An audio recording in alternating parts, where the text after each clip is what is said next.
Salut tout le monde, bienvenue dans cette nouvelle vidéo. Aujourd'hui on se retrouve pour une vidéo que j'ai écrite il y a quelques mois en fait. Pendant tout ce temps là en fait je l'ai peaufiné, j'ai beaucoup bossé dessus. Le thème c'est la violence et plus précisément la représentation de la violence dans les sociétés occidentales contemporaines aujourd'hui. J'ai un expert qui m'a aidé dans mon cheminement intellectuel dans cette vidéo. Cet expert c'est monsieur Xavier Chrétier, professeur de sociologie à Sciences Po Saint-Germain-en-Laye et spécialiste de la violence. C'est parti.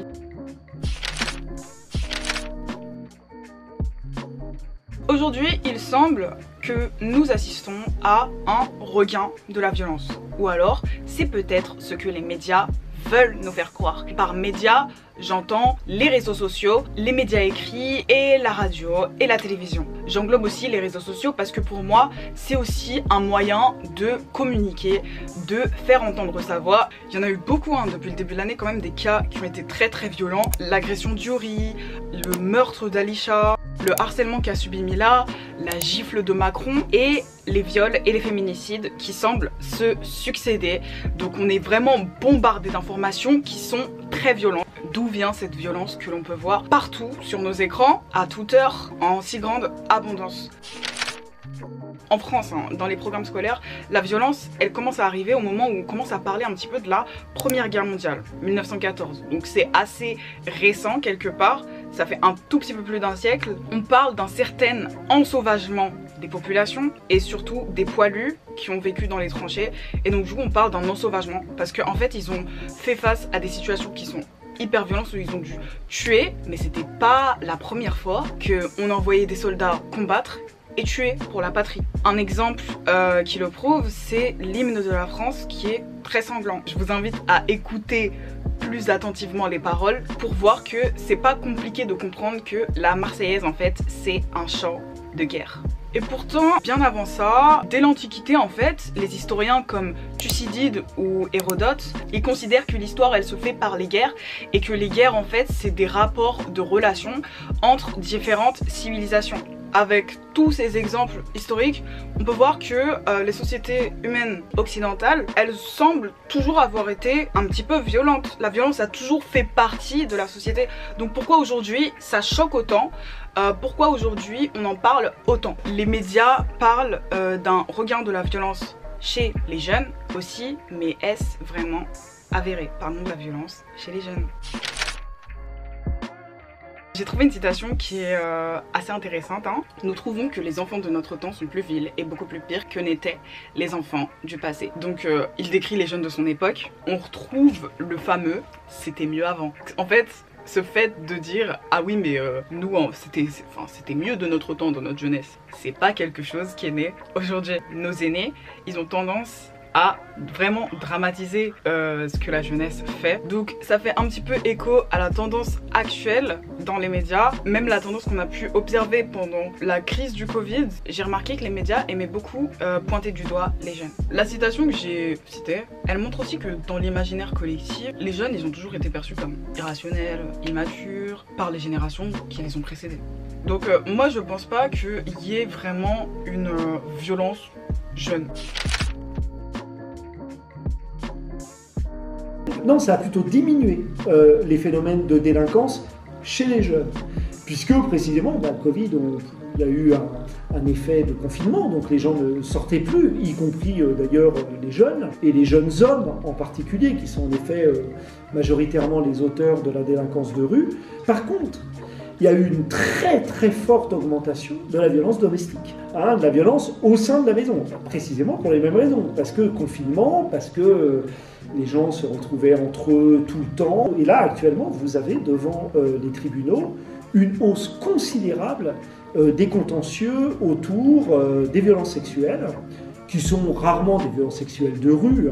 D'ailleurs, la plupart des violences sexuelles se font au sein du couple, des violences sur enfants, qui sont très importantes. Le Covid n'a pas eu d'effet d'augmentation de la délinquance de rue, mais a eu un effet de transformation des violences, et en partie.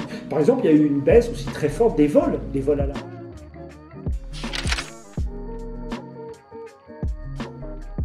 Aussi à la télé on voit beaucoup d'images de zones de guerre, de territoires qui sont quand même très lointains, et pourtant ces images on a l'air de les tolérer. Pourquoi? Moi je pense déjà que le terme de dommage collatéral, il y est pour quelque chose. Parce que c'est quand même une certaine distanciation par rapport à ce qui arrive. Je vous explique le terme dommage collatéral, c'est quoi? Le terme de dommage collatéral, en fait, il désigne les victimes civiles ou alliées, ainsi que les dommages causés à leurs équipements et installations de façon accidentelle lors d'opérations militaires. On parle en fait de vies humaines qui sont réduites à l'expression dommage collatéral. Est-ce que vous vous rendez compte? On peut quand même parler là de déshumanisation, parce que si je suis une victime d'une guerre, je vais être un dommage collatéral. Je suis morte, ma famille est en deuil.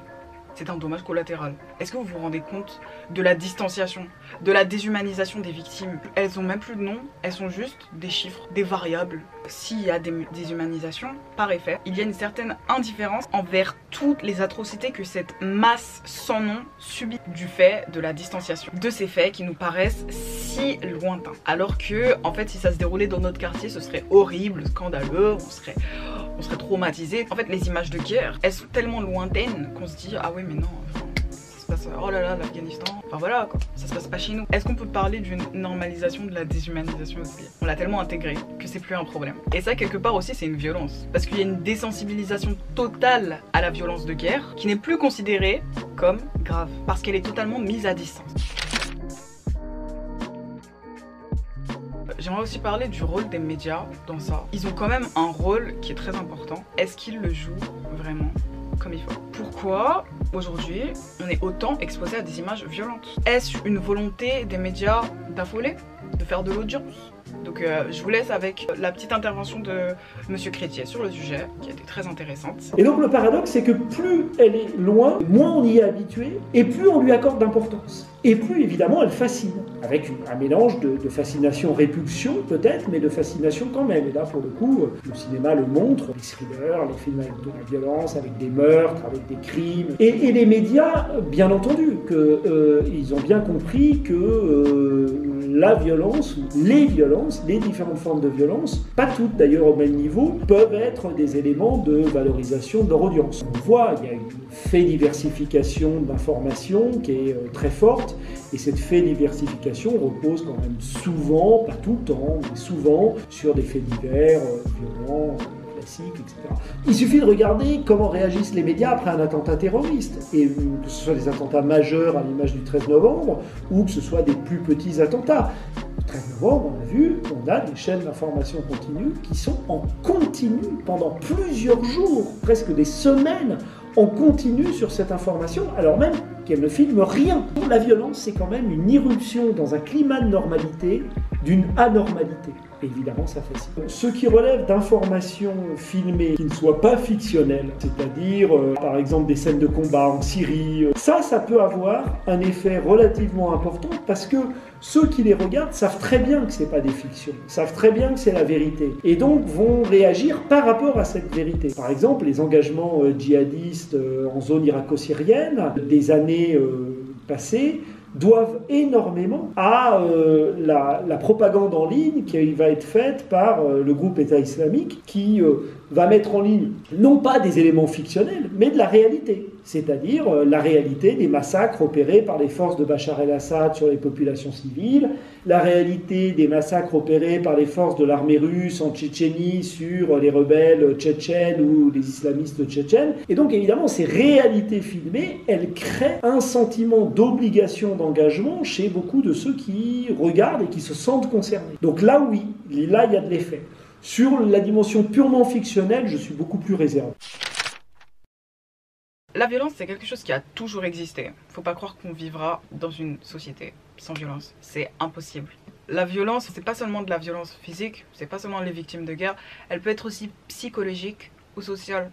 Donc il y a les violences, il y a les barrières sociales et tout qui se dressent entre les individus. Ça, c'est une forme de violence aussi. Donc même si la violence a été plus pratiquée avant que maintenant, elle reste une déviance. Socialement, la violence, c'est pas accepté aujourd'hui dans nos sociétés occidentales. L'irruption de la violence dans nos petits cocons de confort et les scandales qui en suivent, c'est une preuve quelque part de sa non-banalisation. Donc quand on la voit, on est waouh, oh là là, je suis choquée. C'est comme quand tu passes devant un accident sur l'autoroute. C'est pas l'accident qui fait le bouchon, C'est le fait que les gens ils ralentissent à côté de l'accident pour regarder, pour faire oh là là les pauvres, le bouchon c'est pas l'accident, c'est la fascination humaine. Et les médias jouent beaucoup sur ça, donc c'est un petit peu le même effet. On pourrait expliquer la surmédiatisation des faits violents par ça. On peut pas parler d'un gros phénomène de violence parce que ce sont plus des faits isolés, ce sont des faits divers, ce ne sont pas des faits sociologiques. On peut pas montrer, il n'y a pas d'études aujourd'hui qui montrent que la violence a considérablement augmenté dans nos sociétés. Donc la nuance en fait elle est là. La violence elle n'est pas surprésente dans nos sociétés, elle est surreprésentée du fait de sa surmédiatisation. Voilà. Et la violence elle fascine, elle retient le téléspectateur. Elle permet de faire du chiffre, de l'audience. Et c'est ça que les médias recherchent. Il faut vraiment savoir faire la nuance, faire attention à pas trop se faire manipuler. Même si c'est pas facile quand on reçoit autant d'informations. Et moi je pense là tout de suite à par exemple l'extrême droite qui fait quand même beaucoup d'amalgame entre l'immigration et le terrorisme. Ils parlent comme si en fait la violence en fait c'est pas nous. C'est pas nous, c'est les autres. C'est les autres. Eux là. Il est important de notifier que malgré leur apparence qui fait pas vraiment français de souche, parce qu'il n'y a pas vraiment de français de souche. Je déteste cette expression mais je suis obligée de l'utiliser. Sur les 19 attentats terroristes qui ont eu lieu entre 2012 et 2016, sur 19, il y en a 12 qui sont nés en France. Donc quelque part, je pense qu'on devrait s'attaquer aux racines du problème, plutôt que de pointer du doigt des gens sur fond de racisme et de xénophobie. Mais bon, ne nous éloignons pas du sujet. C'est la fin de ma vidéo. Merci d'avoir regardé jusqu'ici déjà. A bientôt pour de nouvelles vidéos. N'hésite pas à t'abonner si t'es nouveau. Clique sur la cloche pour ne rater aucun de mes contenus. Bye.